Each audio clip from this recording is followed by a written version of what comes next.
uma locução verbal aqui. Dava. Ó, então, quem não dava conversa aos meninos? Ele. Então, o sujeito aqui do verbo dava é o ele que se repete. Qual é o sujeito do verbo andavam? Aqui, se eu continuar procurando, o verbo andavam está aqui. Está no plural. E quem é o sujeito? O Luca e o Zeca, tá? Então, aqui o Luca e o Zeca, né? Eles são o sujeito desse verbo aqui. O que quer dizer aquilo? Refere-se a quê? Esse aquilo é um pronome demonstrativo. Ele está se referindo ao fato, tá? Do seu Dagoberto, não é? Dirigir-se apressado. Eles dirigiam-se. À mesma hora que eles dirigiam-se apressado para a escola, embora já estivessem em cima da hora, sempre tentavam trocar uma palavrinha com o seu Dagoberto. Mas ele não dava conversa aos meninos. Ó, então isso já é algo que já vai me trazer um referencial do aquilo, né? Agarrava com mais força sua maleta e apressava os passos.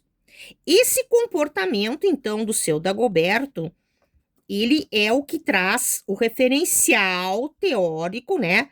O referencial do pronome demonstrativo aquilo. Refere-se a quê, o aquilo? Então, eles dizem assim, agarrava com mais força sua maleta, misteriosa maleta, e apressava os passos. Luca e Zeca já andavam desconfiados com aquilo, né? Então, com o quê? Com agarrar a maleta com mais força, sua misteriosa maleta e apressar os passos, tá? Então, aqui eu tenho um pronome demonstrativo que ele é um dos termos que vai fazer referência ao assunto, conteúdo, tema ou até uma expressão anterior, ok? Bem, o que isso tem a ver com o que eu trouxe, não é? Do Michel Adam. Bem, ele recomeça, né? O Michel Adam, ele recomeça de Saussure e Benveniste. Então, a linguagem é o que há de mais paradoxal no mundo, e infelizmente são os que não veem isso. Quem? Os que criticam, não é? Saussure, tá? Porque em sublinhar paradoxos, né, no funcionamento da linguagem, tá? Mas os paradoxos no funcionamento da linguagem, eles existem sim.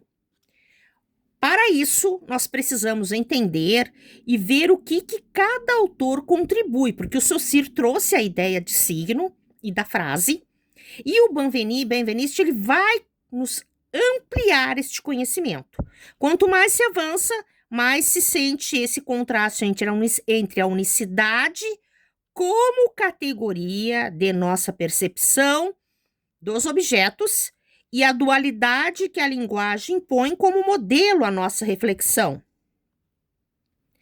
Quanto mais se adentra no mecanismo da significação, não é?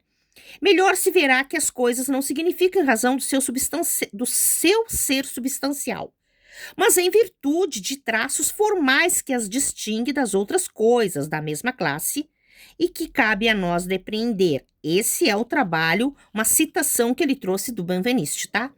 Então, aqui, neste trabalho aqui, eu tenho um texto narrativo. E esse texto narrativo, ele situa o leitor em um enunciado que vai se somar a outro enunciado para que nós possamos realizar o quê? A análise do discurso. Por quê? Porque este enunciado aqui, que é o primeiro, ele vai dar depois, vai haver a continuidade dos outros. Então, este aqui só tem sentido se houver um princípio de introdução deste tipo de texto que o autor está querendo colocar, ou trabalho, ou se é uma proposta de trabalho que está se querendo fazer, que tipo de trabalho nós vamos realizar, né, com este tipo aqui de texto, que é um texto narrativo. Ele é um texto que dá para realizar vários tipos de análises, tá?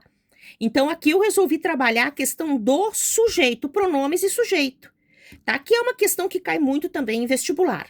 os referenciais, né? Como no caso ali, o ele, o aquilo, ok? Então, este é um trabalho que eu aproveitei a contribuição da leitura, não é, do Michel Adam, que citou o Benveniste, porque ele trabalha a questão da significação, tá? E que, em virtude de traços formais que as distingue das outras coisas da mesma classe e que cabe a nós depreender, porque o Benveniste ele vai dizer que nós nos comunicamos por frases, não é? Frases verbais, tá? De preferência quando estamos o quê? Trabalhando a questão pragmática, tá? Então, assim, então aqui eu tenho um texto elaborado com sentido e coerência. Dentro dessa proposta de trabalho, eu resolvi trabalhar o quê? Uma leitura gramatical a respeito dos pronomes e sujeitos.